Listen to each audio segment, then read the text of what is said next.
Entreprenova founder webcast. Today we're going to talk about pivoting. Very interesting subject to entrepreneurs who are trying to discover new opportunities and new business models. So we're going to have a quite interesting conversation. I think loads of examples and loads of stories to tell here on the pivoting subject.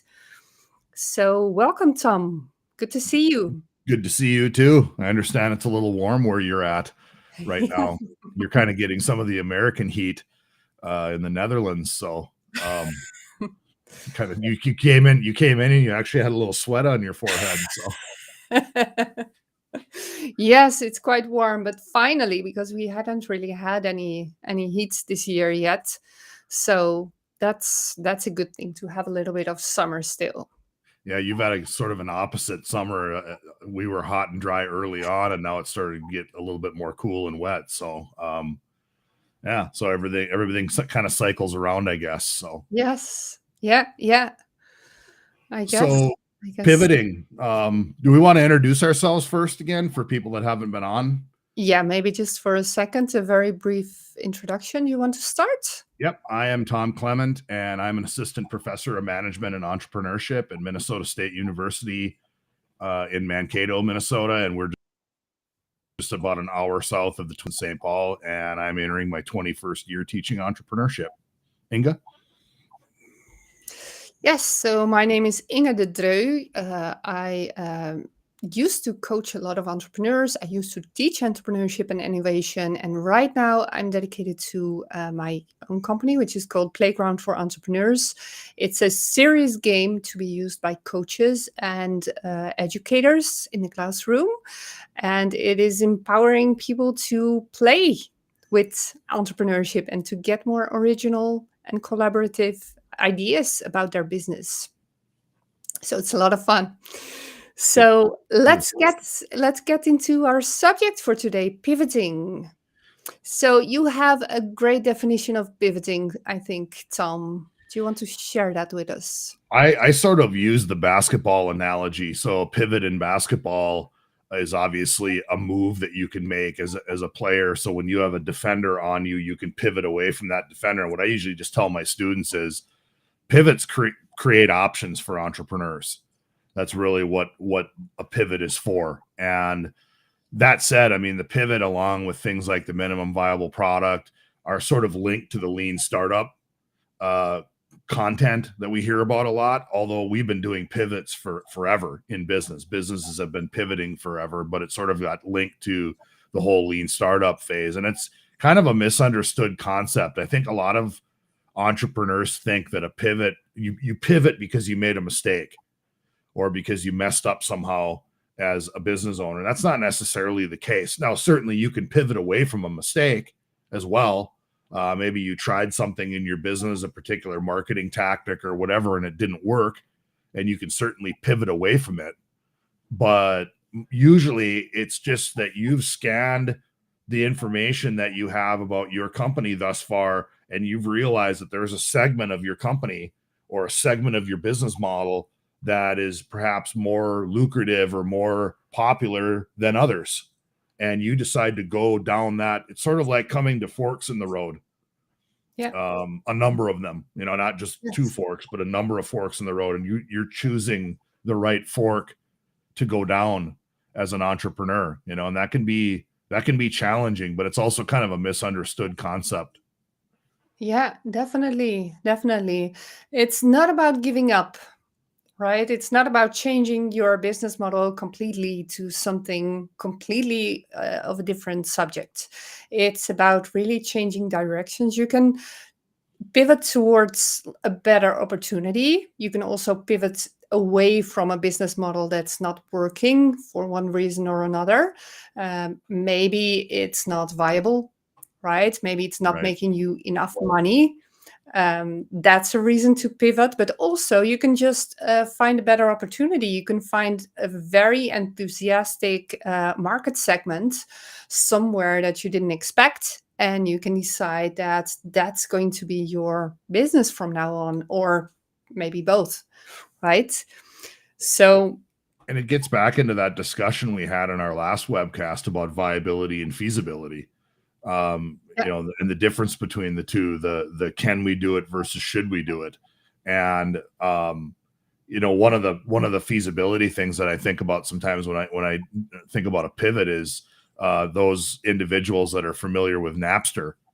Napster was really the very first sort of online music sharing, downloading site. And Frank, I mean, just to put it completely honest, it was illegal at the time. They were violating just a pile of intellectual property rules, but they sort of set the stage to move forward with a completely new format for music, and it completely took the music industry by storm and set them off guard, actually. And it changed the way we did music from that point forward. So even though it was not really feasible from a legality perspective, it still changed the way that we did it. And they sort of pivoted into more of a legal path after they sort of gained a foothold in the industry. Necessarily. Yeah, right. And then of course iTunes, Apple's format took over from there, so sort of took the baton from there. And then Apple had the name recognition and the power to be able to almost demand that the artists allow them to use their music because it was so popular that it opened up another revenue stream for these artists.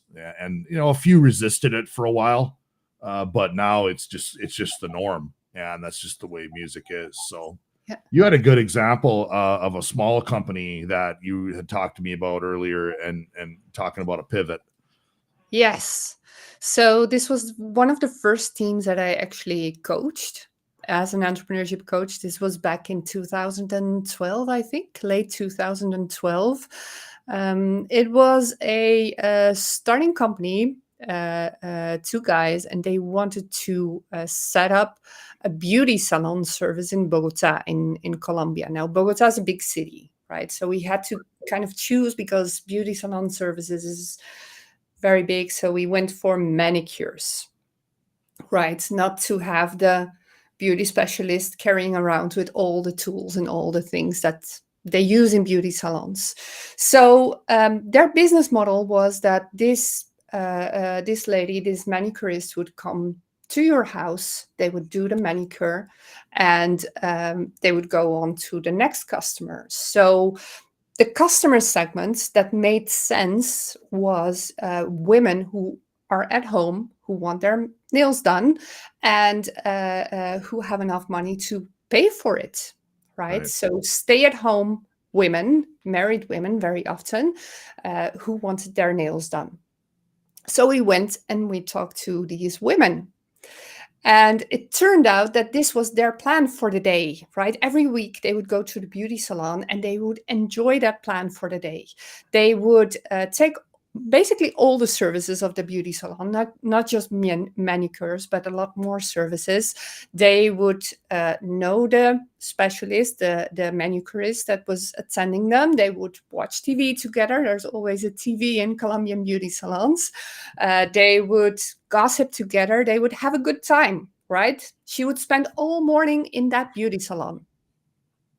Now, this business model that we were developing was taking away their plan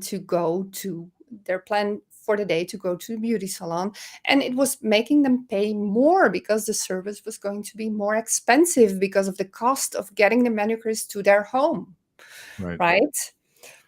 Not going to work. These women have enough money to pay for it, but they're not going to do it if you're going to take their fun away, right? So then we did some observations, right, which is another way of getting insights. And basically, I had these guys sit with a newspaper in a beauty salon like all day. And something would happen, particularly in the beauty salons in the areas of the city where there was a lot of offices. Right. So the whole morning it was kind of quiet. They were drinking coffee. Every once in a while, a customer would come in, but nothing really was happening. And then at 12 o'clock, which is the start of lunchtime in Colombia, until 2 o'clock, which is the start of going back to work, they have a 2-hour lunch break to go out and have lunch. The place would be filled. Okay. It would be filled with women. They were watching their clock. They were looking at. They were quite stressed, right? Right. They didn't know the person that was attending them. They were not watching the TV. They were just quite stressed and worried if they would even have time left to eat their lunch. Mm-hmm. And they needed to get back at 2 o'clock at their company for the next meeting, and they would want to look their best with their nails painted, right? I'm not a person who Right. likes to paint their nails. You didn't get into But that. a lot of Colombian women did Okay. do. So that was really our market segment, right? These are not women who have loads of money, but they have enough money because they're professional women. And they really have a worry, a headache, right? Their worry is, do I get my nails done on time to be back? And do I get to have lunch today? Right. That's their worry. If they need to pay $1, $2, $3 more for that, they're happy to do it, to be sure, to get away from the stress. Right. There was another advantage because if you go to an office area, there's not one woman who works there. There's loads of women who want to get their nails done in the same time. Right. So you can send a manicurist into the offices and they will basically paint the nails of all the women there.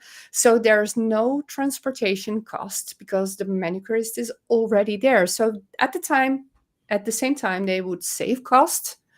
And they would also get more customers. So that was a pivot. We don't attend women who have a lot of money and are stay-at-home wives, basically. Mm-hmm. You're attending professional women who try to keep all the balls in the air, right? Who try to attend their family, have a career, study maybe a master, do sports. The very busy type of professional women who want to look good, but also have loads of things to do in their lives. So that was a great pivot for their business model. Yes, and that was sort of a good segue too into what I was going to discuss.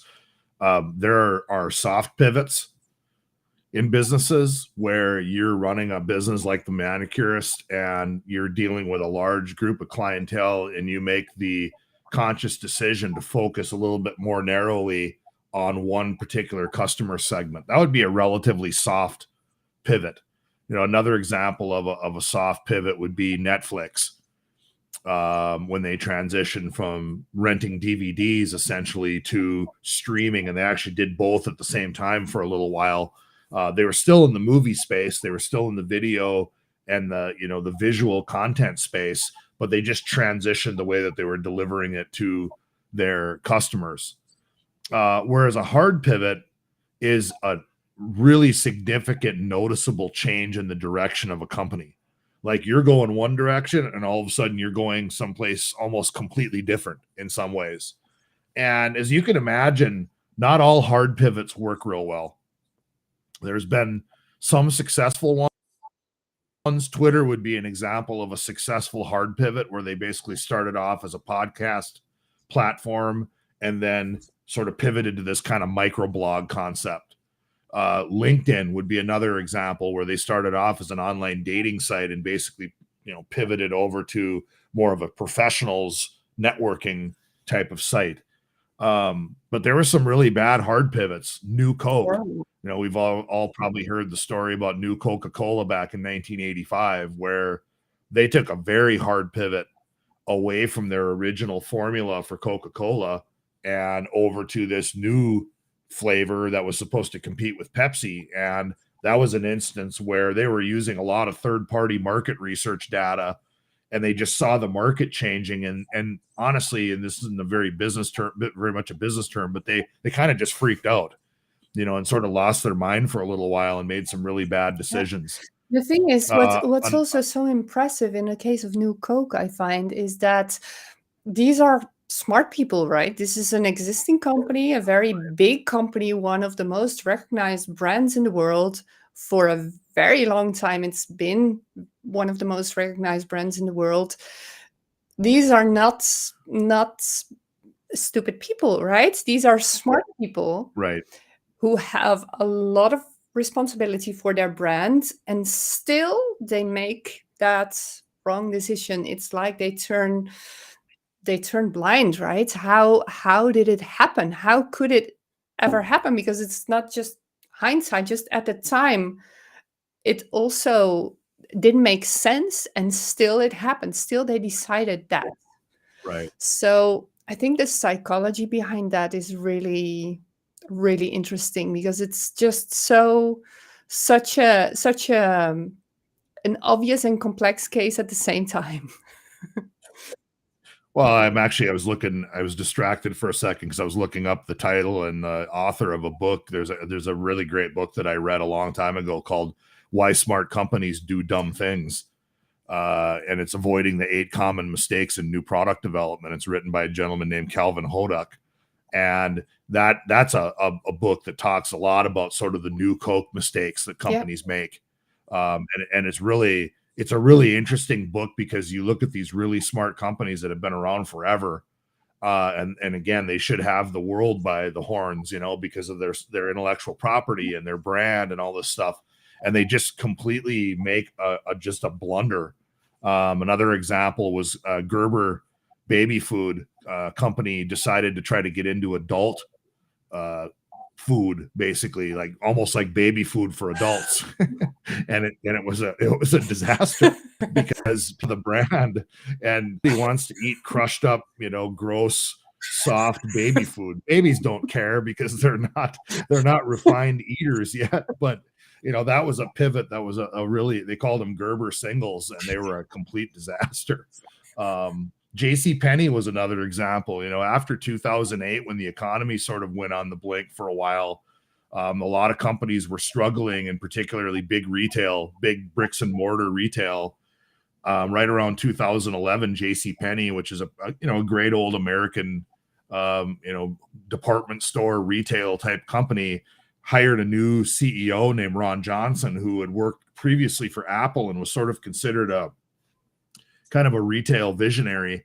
And he decided to transition JCPenney away from the original department store concept, where you have a lot of sales flyers showing up in the newspapers, big discounts, things like that, into more of a one price model, sort of a low boutique kind of model. And it was a disaster. It just didn't work. So what I want to emphasize is that pivots should be based on using solid inside sales and business model canvas data. Yes, you definitely. should not rely on exterior. You should not always rely on. I'm not saying that can't play a role in your thinking, but if you're making your pivots based strictly on sort of looking into a crystal ball and seeing where the market is headed or where you think it's headed, we've all seen. I mean, look what happened with COVID-19. The market can change in an instant, in the snap of a finger. And by basing your pivots on that outside extraneous data, that's where a lot of these mistakes come in. And, I also want to emphasize that I recommend to most entrepreneurs that you focus more on those soft pivots. So let's say you're serving, well, let's take this podcast, for example. So we just started this podcast a couple months ago, and we're still growing and we're still gaining audience and whatever. But let's say that we get some audience analytics that shows us that there's a particular demographic of individuals that really watch and identify with what we're talking about. We may want to structure the podcast more towards those individuals in the subject matter that we choose, maybe the time of day that we broadcast the webcast, the different examples that we use. That's an example of a fairly easy soft pivot that could significantly increase. You're not abandoning your other audience necessarily. You're just maybe refocusing a little bit on the group that's popular, or the ones that are really helping you to become popular. Talking about this podcast, let's say hi to our audience for today. And there's a couple of comments coming in already. Mike says hi. Morning, Mike. He's going to call me later, so good morning. Mahmoud also says hi. He asks permission to respond to the comments. I think you're asking permission to comment or to ask, Mahmoud. Of course, feel welcome to interact and to write down your comments or questions, so that we can discuss them in the end. And that's always useful for the conversation and also for your information and your what we can do for you. Good Tim morning, says hi. Tim. Yeah, Tim's always here. Yeah, Welcome back. He's a stalwart listener, watcher, whatever you yes, want to say. Right. definitely, definitely. Now, as you were talking about these all these companies, Tom, I noticed that there's a lot of like the newer type of companies that pivoted towards success, Hmm. uh, who are basically challengers of the industry, right? So Right. there is Twitter, turning from a podcast platform to a microblog, Right. Netflix, going from DVDs to streaming services. A lot of those like challengers in the industries, and that's interesting because that's, I think, a very actionable insight for new entrepreneurs. Uh, Maybe you start out with kind of a common idea. You might have a different feature than your competitors or something like that. But it's very important to identify the right opportunities and develop your vision through insights and through data, because then you can really make a difference, right? The current competitors don't have any reason anymore to innovate very Right. often because they might lose their market share, right? In extreme cases, that would be a case like the new Coke. They Right. took it to an extreme, right? But still, like the main competitors in an industry, they don't have so much reason anymore to innovate. And that's really the value of a startup. Because as a small company, you can still make those moves, right? You can turn towards new technology, or you can turn towards a new type of business model, and you can find success there. And then, well, become over time, you can become mainstream. Well, and you can imagine like being if Coke was still a private company, for example, and they weren't so concerned about stockholders and growing the company all the time, they could make Coke for the next 100 years and not have to do another thing. And that's always also a huge factor in what they do. Um, Yes. One pivot I would mention too, real quick, that I kind of forgot about, and it is the pivot of Ford Motor Company towards strictly pickups and SUVs. They got essentially out of the car business, the automobile business, and moved strictly into pickups and SUVs because despite all the moves towards electric vehicles and more energy efficient vehicles and hybrids and all that stuff, the number one selling vehicle in the United States is still the F-150 pickup. And Ford sort of realized that space is not unique to them, but it's definitely their niche. Yeah. And so they, as a big, huge automaker, it's been in the business for decades, decided to pivot exclusively into that SUV pickup space, which was a pretty bold move on their part. It wasn't like they weren't selling cars. They were, but they realized that they could better focus their energies Yeah. on a particular segment and do a better job. That's another Definitely. example of a really interesting pivot in Yeah. business. Yes. Definitely. Definitely. So let's talk a bit about when to pivot. And I think it's really important here to also emphasize the value of a coach, or some sort of supportive, mentoring, reflective person, because that's what's going to lead you. Reflection is going to lead you to pivots, right? Right. So we've talked a bit about metrics and about data. Now, at the very start of your customer discovery process, there might not be such a lot of data yet. Right? There's a lot you can do nowadays with social media and a lot with websites and everything.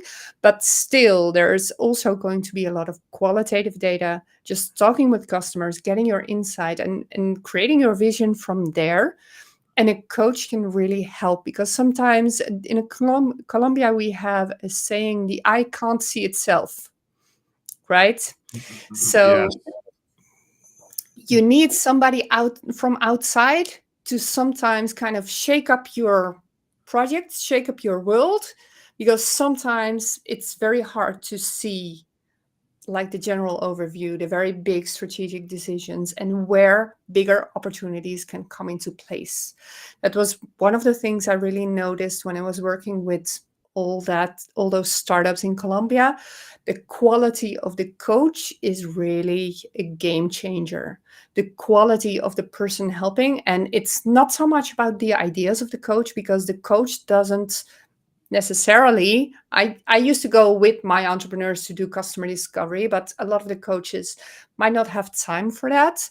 But Right. the coach is really the one that should give you that outside and question you about those insights and question you about those data, for you to get to a better business model, to a bigger opportunity.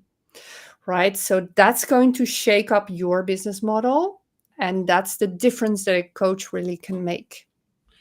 Well, it's that outside perspective. I mean, I think it's interesting. Like, I'll watch back this webcast sometimes, and I just bury my head in my hands, because I have my little idiosyncrasies of the way I talk, and my Minnesota, North Dakota accent where I'm from, and I say too much, and all these little things. And it's almost like it would be nice to have a video of your business operating every day, and the whole scan. Of course, that's not possible.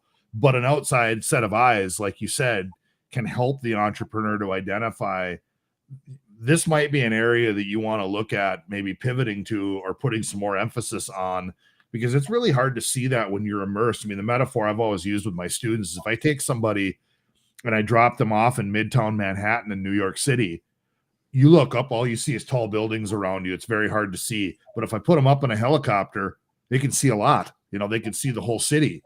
And that's sort of the metaphor. You want to have that glass box syndrome, where you're looking down into your business and trying to see the different directions you can go. And that's someplace that a coach can really help. Definitely. Yeah. Tim I, made a comment real quick yeah, about higher ed. Go ahead. You were going to mention it too. yeah, exactly. Yeah. Tim made a comment about higher education. So based on what I read, students want choices in the way classes are delivered. COVID contributed to a pivot in higher education. It will be interesting to see how all this plays out over the next few years. And that's totally right. The thing is that I think a lot of the insights that we really found in the COVID period of time, there's a lot of companies going back to the way it was before, and that's like not the purpose, right? We learn something, and how can we now create the best of both worlds? It Right. shouldn't be the same as COVID, because now we have more freedom to move and to actually meet each other. But Right. how can we integrate and take the best of both of those ways of doing things? And that's going to be really interesting to see who is going to be able to do that, really. So not just go back to the Well, previous, but how to get the yeah. better business model. Well, the interesting thing was the higher ed thing was a forced Yeah. pivot. And I think, especially in America, but I would say in a lot of places throughout the world, whenever you force somebody to do something, the very first reaction that they have once that crisis is over is to sort of wash their hands of it and walk Yeah. away and go back to the way things used to be. And And Mike Hahn brings up a really interesting point in the comments, and this is something Mike and I've talked about personally before, with the employee crisis right now and the hiring crisis that we have with finding people to work, and sort of the shortage of available workforce. Too many entrepreneurs now are stuck working in their businesses again, as opposed to on their businesses, to use the old Mike Gerber E-Myth, sort of analogy where you work on your business and not in your business. That's a really interesting point that he's made to me that I'd never really thought about before, that these entrepreneurs now are so busy and harried working in their companies because they can't find people to work, that they don't have time to sort of do that glass box thing and work on their business and look at it. And they may not be able to identify the pivots. I don't know. I shouldn't say I don't know. I'm pretty confident we're not going to solve that workforce problem here. But I would also emphasize that that's even more reason to have good coaching around you. Because even though the entrepreneur is immersed in their company, much like they may have been when they first started their company. So I mean, when entrepreneurs first start up, and you can attest to this, Inge, you're just buried. Yeah. You're over your And head. you need to do a little really bit of hard to see everything, around you. right? So Yes, you do whatever everything from cleaning the bathrooms whatever to is not being done, that's what you need to do. right. Yeah. And a lot of entrepreneurs might be in their 5th, 6th year of business or 3rd or 4th year of business, and they're sort of back to that again. And that's even more reason to rely on some outside help. Somebody even like me, I mean, I don't charge. I'm a entrepreneurship prof at a university. I'll help you for nothing. You come and talk to me. I mean, at least I could take a look at your business and say, hey, why don't we take a look at this? Or why don't we think about this? Whereas you're so immersed in your company that you might not be able to see. It's that old analogy. You can't see the forest from the trees. And that's the position you find yourself in. I just want to make one more comment on the COVID part. Not sure if there's been some news going on Zoom. So Zoom is calling people back to the office. I'm not sure if we would call that a pivot, but the messaging is definitely a bit strange, right? As a company promoting remote work, how can you do that? Right. So that's something else that COVID changed things. So how can we make it work? So if the way that Zoom works remotely is not effective for them, they have all the reason to actually notice that. But calling everybody back to the office and having them clock their time is probably not going to be the right answer. And especially not the right message to their customers. Right. So that's another thing that can lead to a business model that's just, in this case, the marketing message and the value proposition is just different to their company culture, which is not a good thing.